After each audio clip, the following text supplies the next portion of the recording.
KPM. Vitamin lah. Oh, B, vitamin K, vitamin C. Hai cikgu. Hai, Cikgu buat apa tu cikgu? Saya tengah susun botol-botol vitamin ni. Oh, botol vitamin. Cikgu, saya terfikir pula cikgu. Apakah proses yang dijalankan ataupun yang dibuat untuk menghasilkan vitamin-vitamin ni cikgu? Kalau murid-murid dekat luar tu nak tahu, kita akan terokai selepas ini.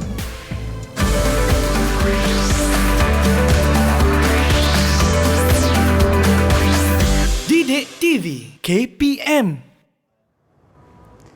Salam sejahtera, anda sedang menonton Teroka di Didik TV KPM bersama dengan saya, Sean Steven selaku hos anda.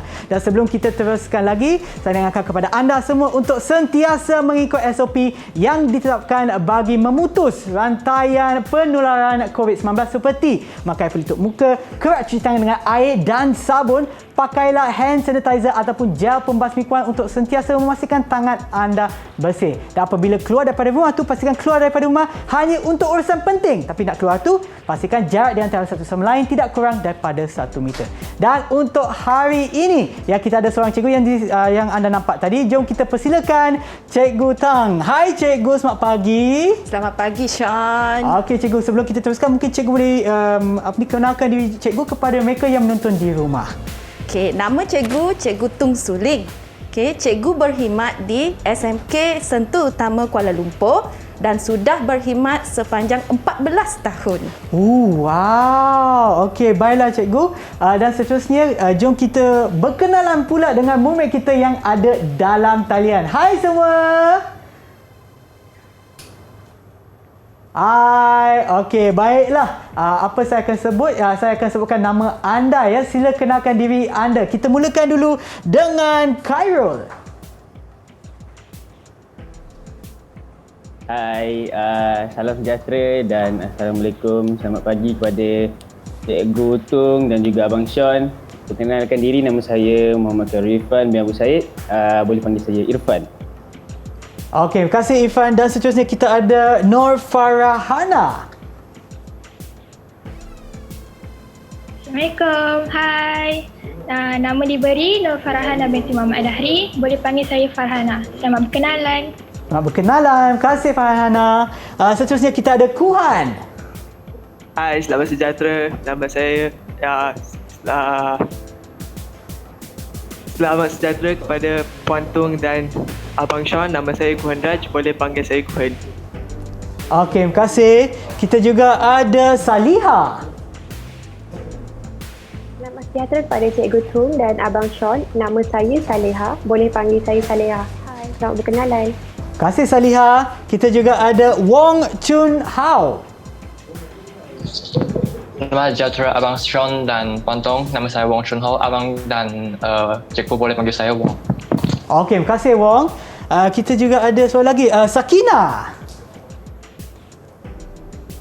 Hai, salam sejahtera kepada Abang Sean dan Cikgu Tong. Nama saya Sakina.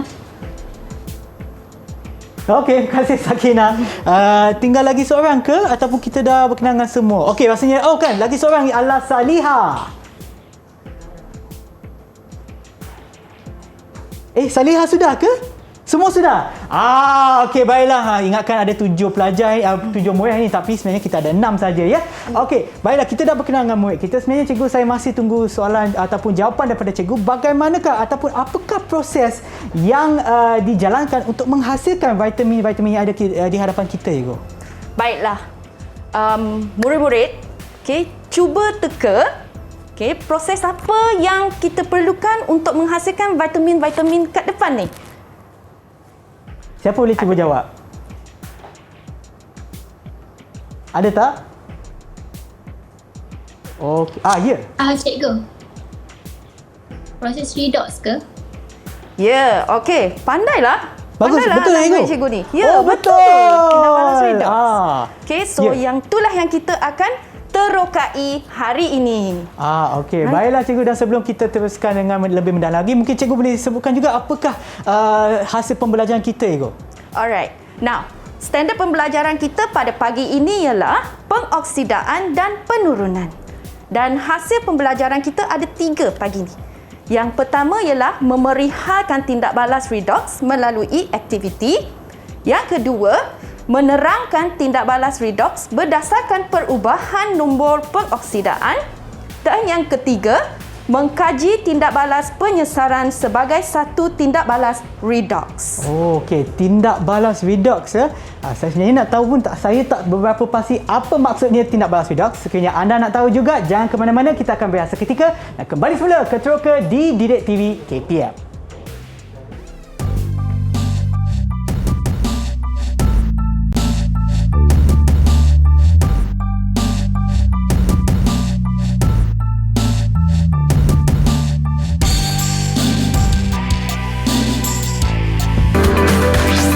Didik TV KPM. Didik TV KPM. Ada 30 biji. Anda sedang menonton Teroka di Didik TV KPM bersama dengan saya, Sean Steven dan juga Cikgu Tang, ya? Cikgu Tung. Sorry ya, maaf Cikgu saya sebut nama Cikgu salah tadi. Tak apa, Cikgu Tung, ya? Okey, Cikgu, jom kita mulakan penerokan kita. Okey, pagi ni sebelum kita masuk dengan mendalam tentang penyesaran logam, kita kena faham dulu terlebih dahulu tentang Leo de German dan bagaimana kita nak menggunakan kad ini untuk memindahkan setengah persamaan masuk. Okey, tapi sebelum itu, Sean, boleh tak tunjukkan apa yang kat dalam cawan tu dulu? Oh, yang ini Cikgu? Ya. Apa ini ada kat dalam ni? Saya nampak macam ada cecair, lepas tu ada benda lain dekat dalam tu. Saya rasa murid-murid dah pernah tengok benda ni.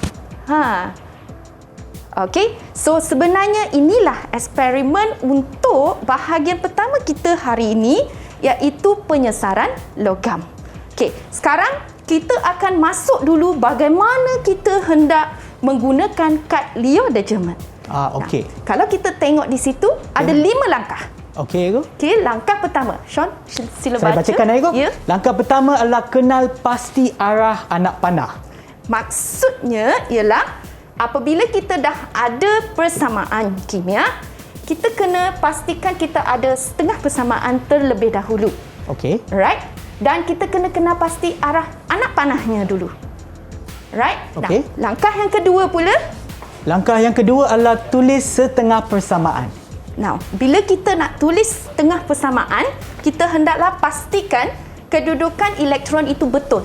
Okey. Okey, kita kena kenal pasti elektron tu kena berada di sebelah kanan ataupun sebelah kiri persamaan tersebut.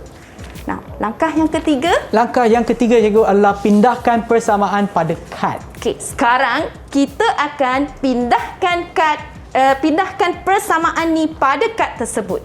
Okey, anak panah ni, Ya. kita ikut arah anak panahnya.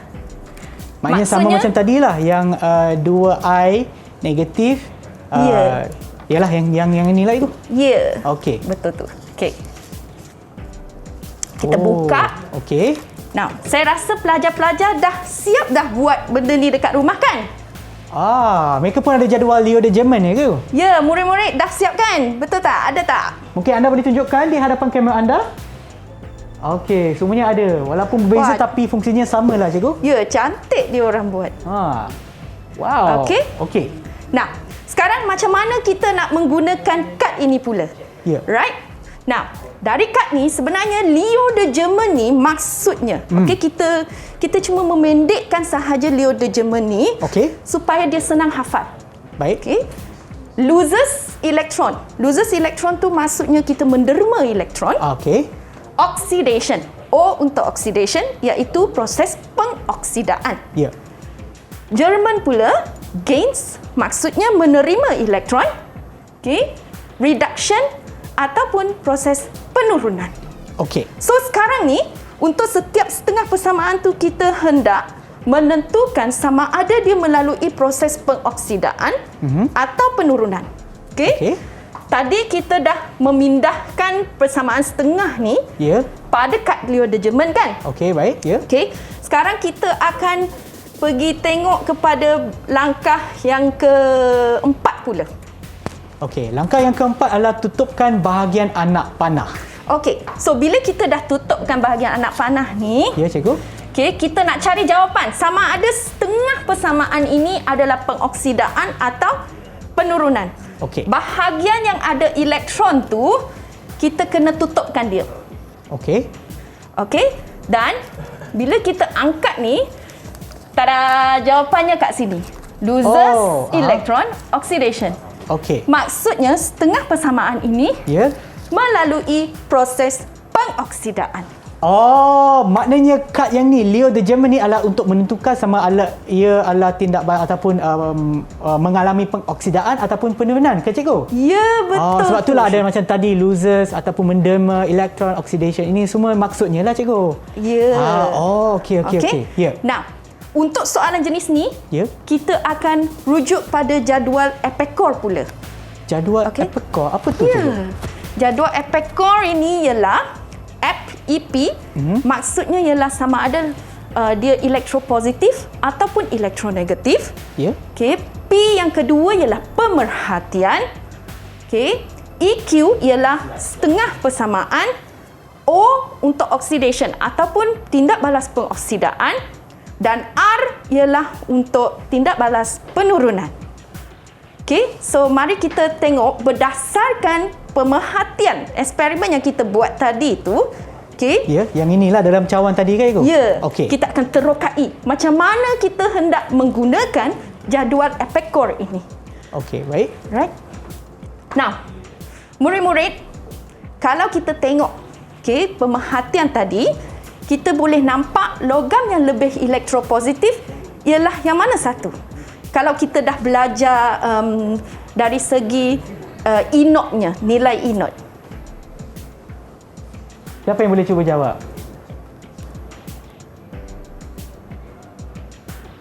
Cikgu boleh ulang balik soalan dia, cikgu? Logam manakah yang lebih elektropositif dari segi nilai inotnya? Wong boleh cuba? Cikgu nak tanya antara unsur apa? Ya, lagi sekali? Nak tanya antara unsur apa? Maknanya ambil unsur apa untuk mengambilkan perbandingan? Okey, kita ada di sini ialah logam magnesium dengan larutan kuprum 2 sulfat. Saya rasa logam magnesium lebih elektropositif. Okey, betul tu. Betul. Sebab itu, Ya. yes, sebab tu kita tengok pada jadual Epicure ni, Ya. kita dapati logam lebih elektropositif adalah magnesium. Ya. Dan logam yang kurang elektropositif pula ialah kuprum. Okey. Alright. Now, kita pergi ke slide yang seterusnya. Okey, baik. Okey, sekarang kita tengok pemerhatian pula. Okey, seperti yang ada kat dalam cawan tadi, Saya tunjukkan lagi sekali, apa cikgu. yang kita perhatikan? First, kalau kita perhatikan, dia dah tak cantik dah kan? Betul tak, Sean? Ya. Dia dah tak cantik kan? Cikgu. Siapa nak cuba bagi cikgu pemerhatian yang pertama?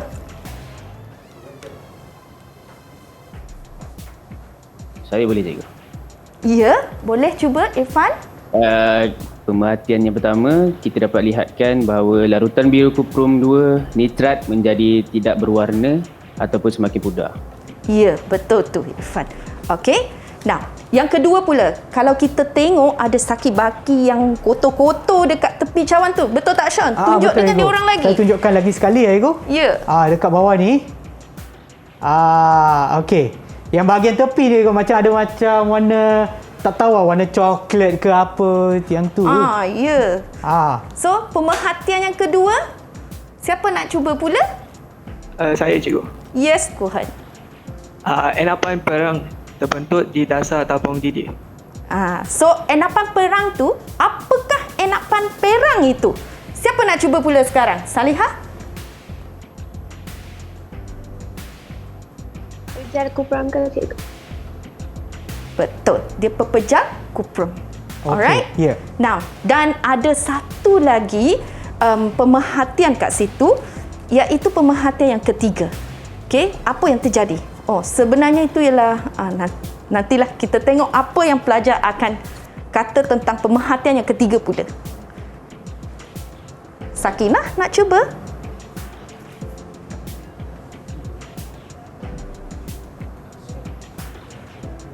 Ya, Sakinah?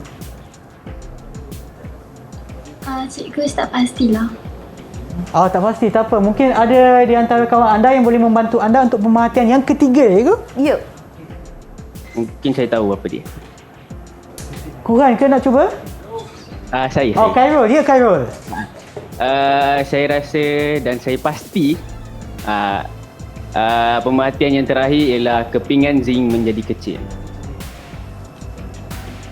Betul ke itu? Ya, betul tu. Oh, Okey. So, kepingan zinc menjadi kecil. Dia memang kena jadi kecil sebab dia adalah kepingan logam yang lebih elektropositif berbanding ion kuprum yang berada di dalam larutan tersebut. Okey. Now, kita akan pergi ke EQ pula. Okey, EQ. Macam mana kita nak tulis setengah persamaan sekarang? Nah, ini adalah persamaan tindak balas antara magnesium dengan kuprum 2 sulfat. Okey, Mg tambah CuSO4, kita dapat MgSO4 tambah Cu. Nah, sekarang kita nak menulis pula setengah persamaan. Ya, betul. Ya. Okey. So, mari kita cuba Farhana. Farhana belum lagi.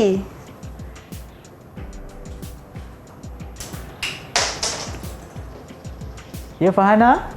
Silakan.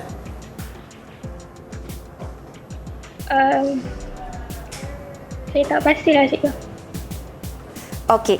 Yang first tu, kita ambil logam magnesium. Ya.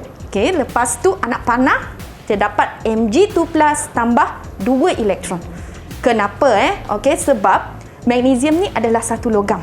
Dan kalau dia nak jadi ion, dia mesti hilang elektron tu ataupun derma elektron tersebut. Okey. Okey. Now, untuk setengah persamaan yang kedua pula, mungkin Sean boleh cuba pula. Untuk kuprum, Ego? Ya. Okey, cikgu. Saya fikirkan dulu, Ego. Maknanya Cu2, 2 tambah lah, Ego. Maknanya 2, ion dia 2 Ya, Okey. betul. Okey. Tambah dengan 2 elektron. Anak panah, Cu dalam kurungan tambah 2 anak panah kosong. Ya. Okey, yang tu memang betul. Okey. Now, tambah 2 tu jadi kosong tu sebenarnya ialah nombor pengoksidaan kita. Maksudnya pada asalnya, okey, kuprum ni, ion kuprum ni, nombor pengoksidaannya ialah positif 2. Ya. Okey, dan bila dia dah jadi logam, dia menjadi kosong nilainya. Okey, sekarang kita tengok pula siapa yang melalui proses pengoksidaan dan siapa yang melalui proses penurunan. Okey? Nah, murid-murid, saya rasa murid-murid dah pindahkan setengah persamaan tadi masuk ke dalam kad yang murid-murid guna tadi. Yang Leo the German ya, Go? Ya, betul tu. Yeah. Okey, so mari kita kenal pasti siapa yang melalui proses pengoksidaan ini. Okey, siapa nak teka? Bukan teka, siapa nak jawab? Ya. Saya cikgu. Siapa tu? Kuhan. Ya. Adakah ia magnesium yang melalui proses pengoksidaan? Ya. Okey, betul tu.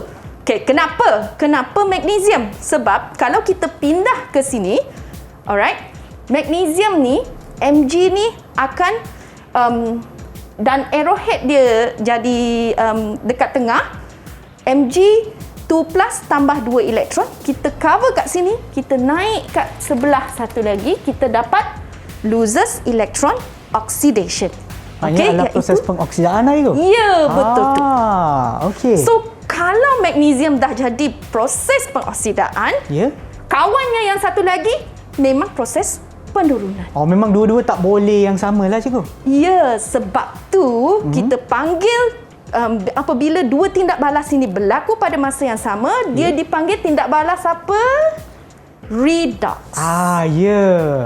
Maknanya apabila macam cikgu sebutkan tadi, proses penurunan dan juga pengoksidaan apabila berlaku pada masa yang sama adalah tindak balas redox, cikgu? Ya, betul. Okey, baik. Ya. Okey. So, ini adalah bahagian pertama tentang penyesaran logam. Okey, murid-murid ada tak apa-apa soalan nak tanya? Cikgu, sebenarnya saya nak tanya, Cikgu. Mungkin ada yang tengah menonton sekarang, mungkin mereka tak belajar kimia. Apakah maksud pengoksidaan dan apakah maksud penurunan, Cikgu?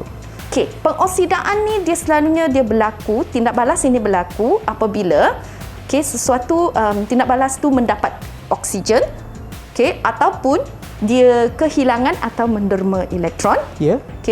Manakala untuk proses penurunan pula, dia berlaku apabila sama ada dia menerima elektron ataupun apabila dia kehilangan oksigen. So itu adalah tentang tindak balas pengoksidaan dan penurunan.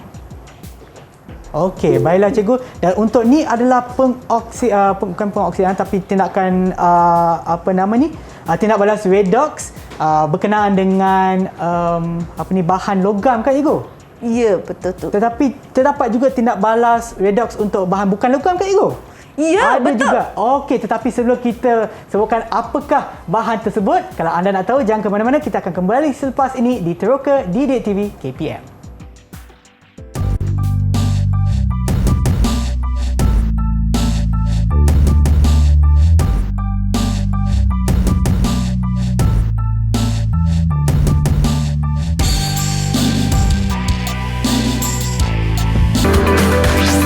Didik TV KPM. Didik TV KPM. Kembali semula ke Teroka di Didik TV KPM bersama dengan saya Sean Steven dan juga Cikgu Tung. Ya, untuk mata pelajaran kita pada hari ini iaitu kimia, dan sebelum kita berehat tadi kita dah teroka berkenaan dengan tindak balas redox untuk bahan logam. Tapi untuk sekarang ni kita akan buat apa, Cikgu? Alright. Sekarang kalau tadi kita dah berenang ataupun terokai tentang logam, sekarang kita masuk halogen pula. Halogen? Yes. Apa tu halogen, Cikgu? Alright. Halogen ni ialah unsur kumpulan 17. Ya. Saya tak tahu murid-murid masih ingat lagi tak? Unsur kumpulan 17. Ingat lagi tak? Ada di antara anda yang boleh bagi contoh kepada unsur yang terdapat dalam unsur kumpulan 17? Ya, betul tu. Bagi satu je. Boleh saya cuba? Ya? Siapa tadi yang jawab? Wong Boleh tak? saya cuba? Oh, Farhana, ya. Fluorine. Alright, very good. Betul lah? Okey. Nampaknya murid-murid masih ingat lagi apa tu unsur kumpulan 17 Iodin pun sama, Ego? Halogen. Yes, iodin juga betul. Saya pun ingat lagi. Alright. Nah, sekarang kita akan mengkaji pula tentang air klorin dengan kalium bromida. Alright? Okey. Nah, sekarang saya serah kepada murid-murid untuk mengisi jadual epekor kita pula. Alright, murid-murid, awak boleh mula sekarang. Okey, kita berikan masa sedikit kepada mereka ya. Maknanya apa yang perlu mereka isikan adalah bahan mana ataupun halogen mana yang lebih elektronegatif dan juga elektropositif kan itu? Ataupun lebih elektronegatif ataupun kurang elektronegatif. Ya, betul tu. Dan istilah ni elektronegatif adalah yang nak derma ataupun mengeluarkan elektron ke, Cikgu? Elektronegatif ni ialah kebolehannya untuk menerima elektron. Oh, menerima. Kalau tadi kita nak derma, sekarang kita terima, tarik. Okey, murid-murid, kita boleh mulakan dulu dengan halogen yang lebih elektronegatif untuk kes air klorin dan kalium bromida. Okey? Ya, siapa yang nak cuba? Saya. Baik, Kuran. Ya. Halogen yang lebih elektronegatif ialah klorin. Alright. Memang klorin kita gunakan kali ni halogen yang lebih elektronegatif. Okey, baik. Siapa pula nak cuba halogen yang kurang elektronegatif? Ya, siapa tadi yang angkat tangan? Oh, Wong. Ya, silakan Wong. Yang unsur yang lebih kurang elektronegatif iaitu kalium bromida. Alright, ataupun kita kita lebih menumpukan kepada ion bromida lah dalam kes ni. Okey. Okey. Ya. Nah, pemerhatian pula. Siapa nak cuba? Mungkin saya lebih mahir dalam Okey, Khairul. Ya, silakan Khairul. Okey, jadi apa yang kita dapat lihat dari jadual Epepcore yang kita buat tadi. So pemerhatian yang saya dapat, warna tetrachlorometana bertukar menjadi perang. Okay, very good. Memang betul jawapan tu. Okay, now sekarang kita pergi kepada persamaan kimia tindak balas pula. Okay, yang ni siapa nak cuba? Okay, dia bukan persamaan kimia, lebih kepada persamaan ionik. Okay. Supaya sebab nanti murid-murid dia akan berkongsi kenapa kita lebih tentang klorin dengan ion bromida saja. Okey, murid-murid? Siapa nak cuba? Ini adalah jawapan untuk persamaan kimia tindak balas, Ego? Ataupun persamaan tindak balas kimia? Ionik. Persamaan lebih kepada ionik. Okey. Ya, siapa nak cuba jawab? Ataupun cikgu boleh pilih? Mungkin saya rasa Kuhen boleh jawab kot, Kuhen. Silakan Kuhen. Wah, okey. Boleh je. Silakan Kuhen. Persamaan kimia tindak balas tersebut ialah klorin tambah 2 bromida sama dengan 2 klorin tambah bromida. Okey, kalau kita nak menyatakan buat persamaan ionik ni dalam bentuk pernyataan, okey, kita kena tulis dengan betul. Okey, dalam kes ni contohnya dia adalah air klorin bertindak balas dengan ion bromida untuk menghasilkan ion klorida dan bromin.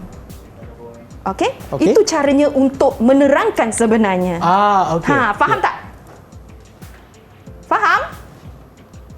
Faham, cikgu. Faham cikgu. Okey, sekarang kita akan pecahkan dia pula menjadi setengah persamaan. Okey. Murid-murid nak cuba pula. Okey.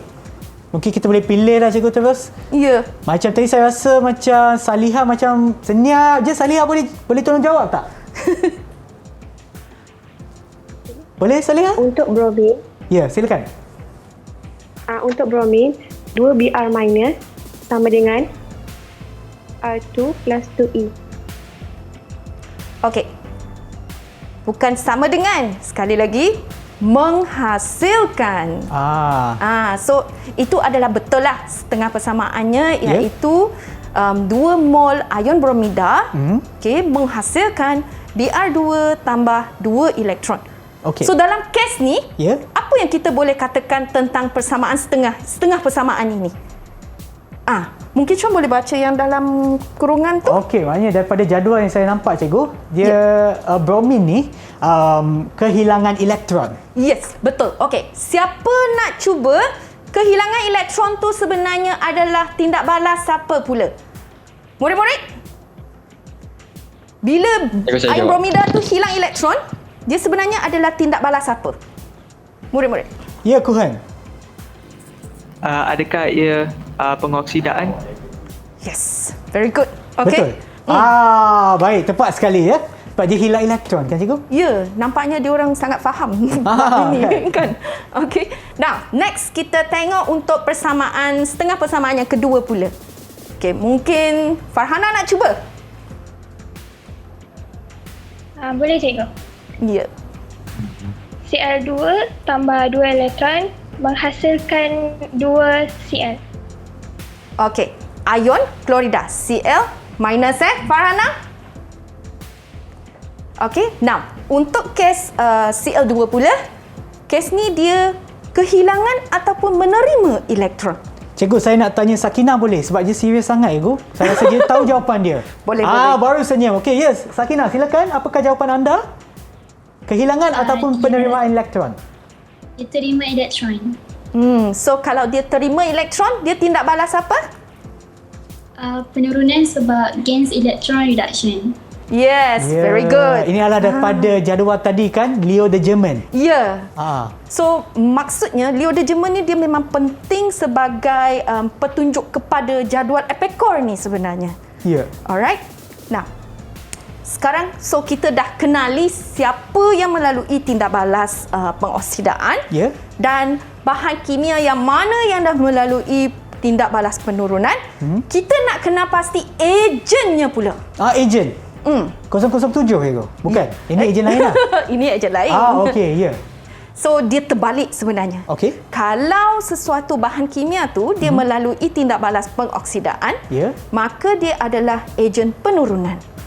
Jika bahan kimia tersebut melalui tindak balas penurunan pula, dia adalah ejen pengoksidaan. Okey? Oh, okey. Faham Faham Sean? Ya, ya, ya. Alright. Now, sekarang murid-murid, ada tak apa-apa soalan yang nak tanya?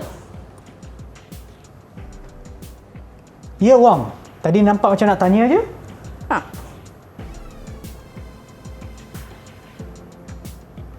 Rasa tak ada. Mungkin Khairul ada. Okey. Siapa tadi? Khairul. Yelah. Khairul, silakan Khairul. Apakah soalan anda?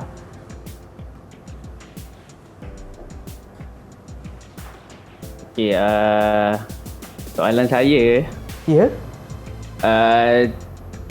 apakah susunan kereaktifan halogen secara meningkat? Okey, susunan kereaktifan halogen secara meningkat kalau kita tengok balik jadual berkala unsur, okey, kita mula dengan fluorine. Lepas tu diikuti oleh klorin, bromin dan iodin. So sebenarnya yang ni ialah menurut secara menurut. Okey, kalau kita tertib menaik, maksudnya dari paling kurang reaktif menjadi paling reaktif. So dia jalan terbaliklah.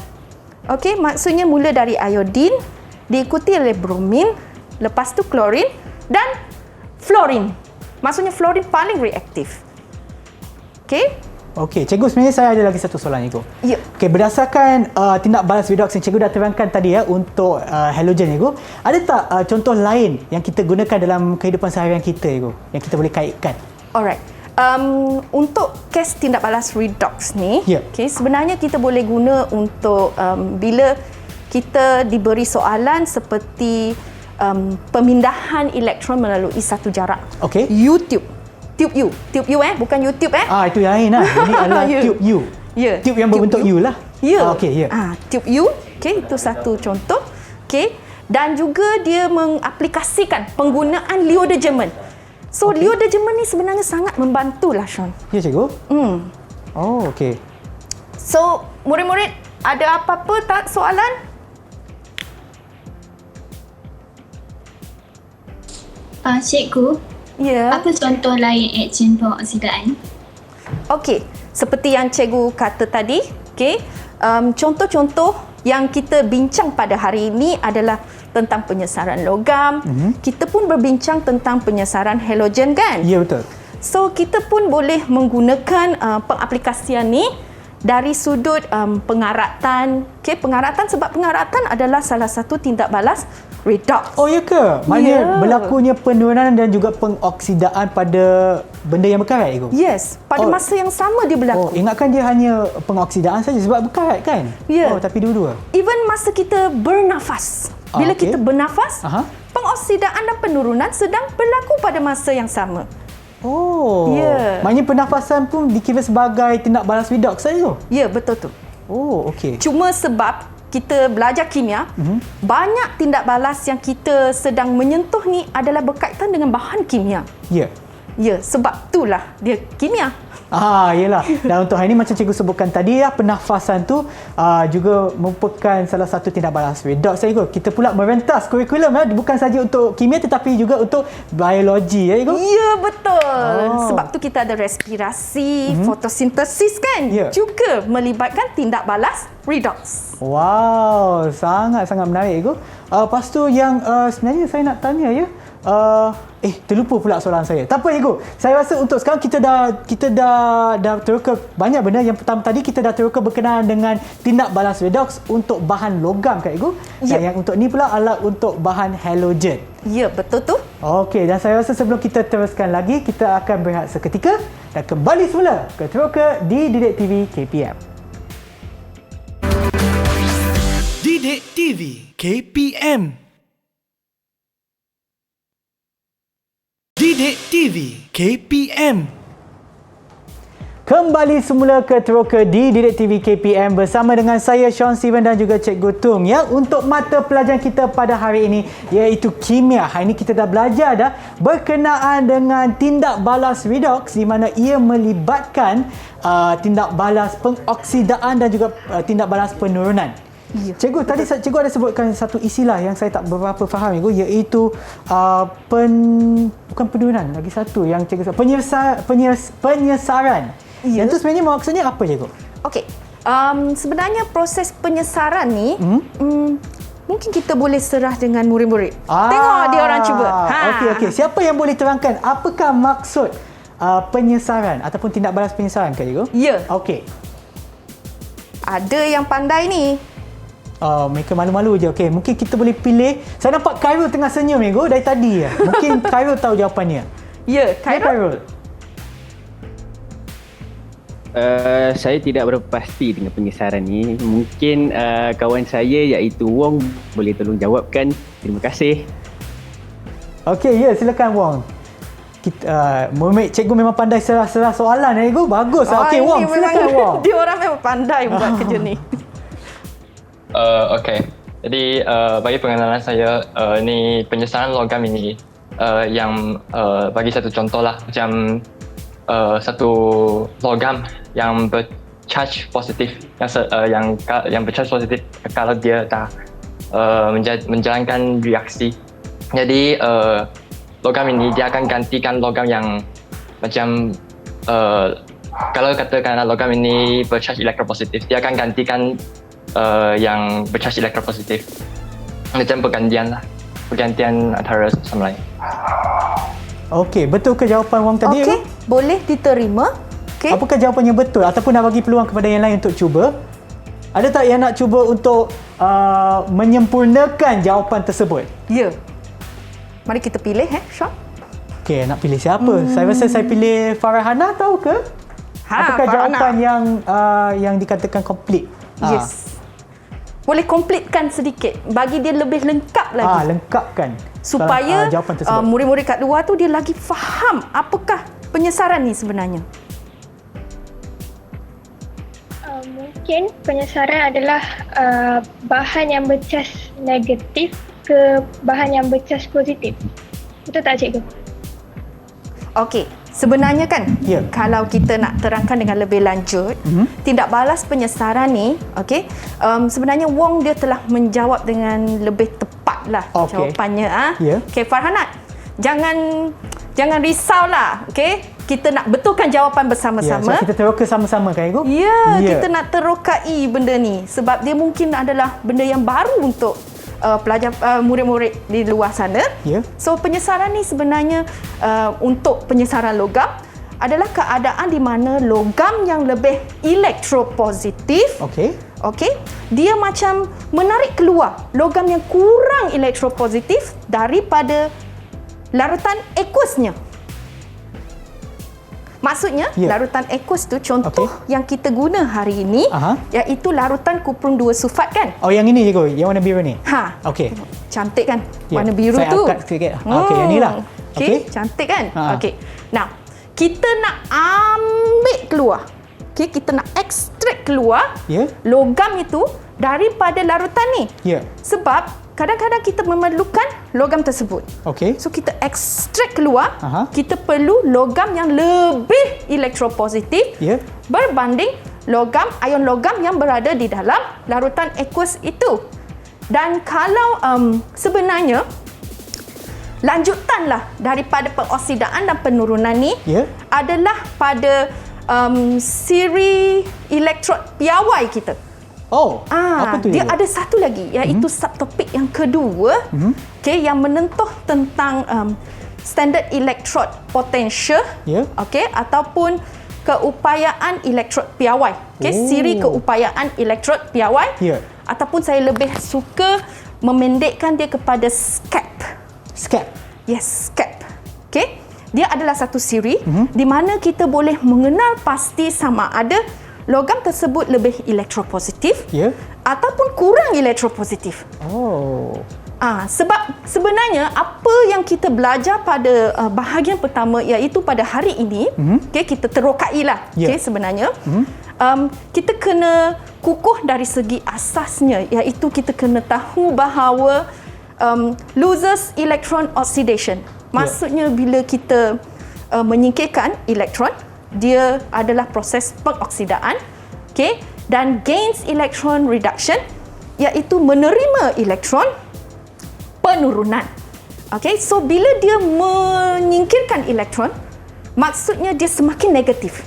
Nilainya sangat negatif. So bila nilai tu negatif menaik, maksudnya dia menjadi logam yang lebih elektropositif.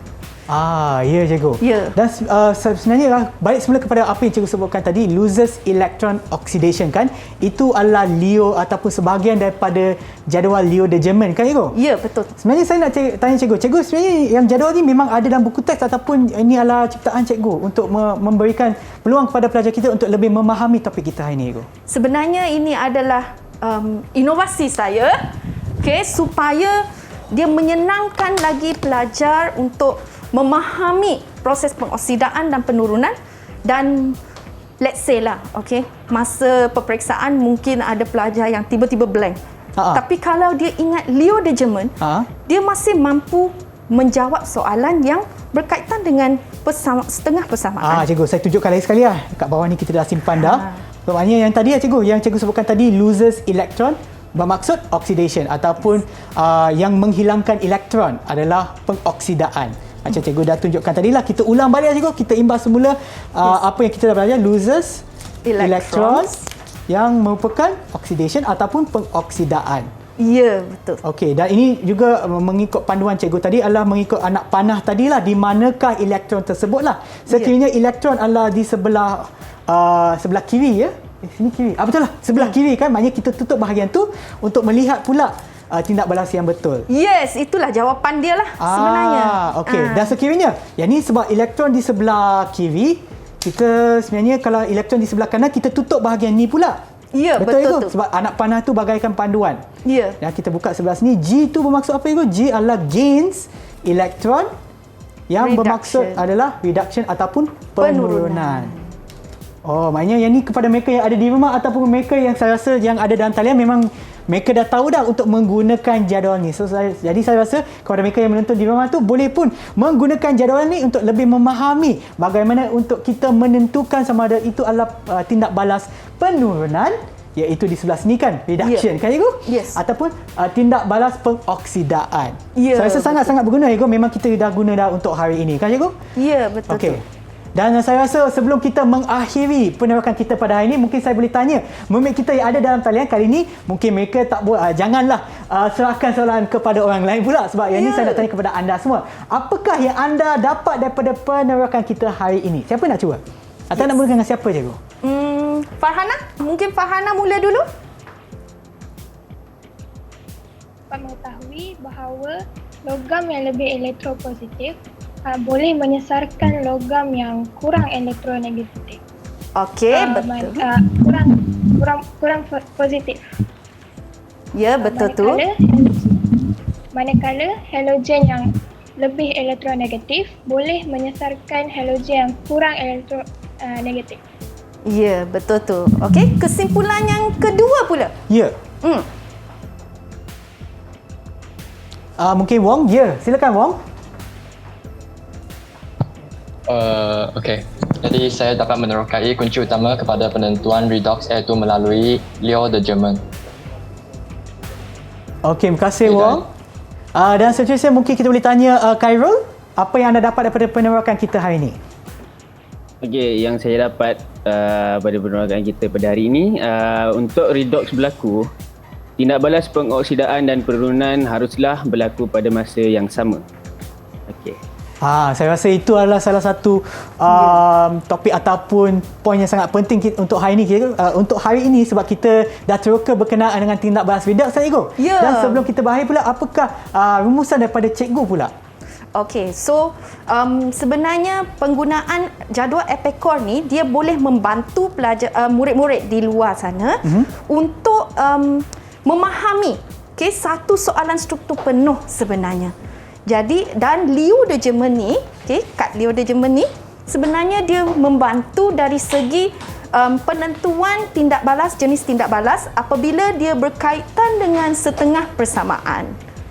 Okey, alright. Terima kasih cikgu atas perkongsian ilmu cikgu pada hari ini. Juga pada rakan-rakan kita yang ada dalam talian. Kita ada Wong, Khairul, Farhana, Sakina, Saliha dan juga Kuhan. Terima kasih kerana bersama kita, dan kepada mereka yang menonton di rumah, harap-harap program pada hari ini memang memberi manfaat kepada anda semua. Dan jangan ke mana-mana kerana selepas ini kita akan ada teroka untuk mata pelajaran bahasa Inggeris dengan topiknya Why Am I a Proud Animal? Dan di sana tu jangan ke mana-mana sebab lepas ni kita ada satu program yang betul-betul sangat. Ni haiwan apa ni? Oh ya ke? Okey, so jadi jangan ke mana-mana kerana selepas ini kita akan bersama dengan haiwan ini juga untuk mata pelajaran bahasa Inggeris. Dan kita akan berjumpa lagi di episod yang seterusnya. Bye semua. Bye.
Didik TV KPM